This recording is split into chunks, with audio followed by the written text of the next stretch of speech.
So 2024ல வந்துட்டு மலையாளத்துல ஒரு ஹாரர் த்ரில்லர் படமாக எடுக்கப்பட்ட தையல் மிஷின் அப்படின்ற படத்தை இப்போ டென்ட் கோட்டா ஓடிடியில தமிழ் டப்பிங்கோட ஆக்ட் பண்ணியிருக்காங்க.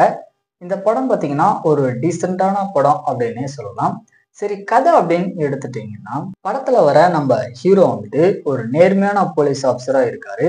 ஸோ அந்த காரணத்தினாலே இவரை இன்னொரு ஊருக்கு வந்துட்டு டிரான்ஸ்ஃபர் பண்ணிடுறாங்க.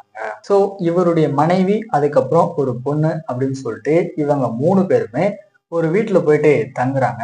ஸோ இதுக்கப்புறம் நடக்கக்கூடிய சம்பவங்கள்லாம் என்ன, அந்த வீட்டுல இருக்கிற தையல் மிஷினுக்கு என்னமான ஒரு பேக் ஸ்டோரி இருக்கு, கடைசியா என்னாச்சு அப்படின்றது தான் இந்த படத்தோட ஸ்டோரியா இருக்கு. ஆக்சுவலா ஃபர்ஸ்ட் சொன்ன மாதிரியே இந்த படம் வந்துட்டு ஒரு ஆவரேஜான ஹாரர் த்ரில்லர் படம் தான்.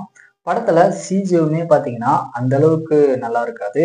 தென் ஆக்டிங்குமே படத்தை நடிச்ச எல்லாருமே ஒரு ஓகேவான பெர்ஃபார்மன்ஸ் தான் கொடுத்துருக்காங்க. ஃபைனலா படத்தோட ஸ்டோரி, ஸ்கிரீன் பிளே இது எல்லாமே பழசுதான். இன்ட்ரெஸ்டிங்கா எதுவுமே இருக்காது. ஃபைனலா வந்துட்டு இந்த படம் பார்த்தீங்கன்னா ஒரு பிலே ஆவரேஜான ஹாரர் த்ரில்லர் படம் தான். ஸ்கிப் பண்ணிக்கிறது அப்படின்றது ஒரு நல்ல முடிவா இருக்கும்.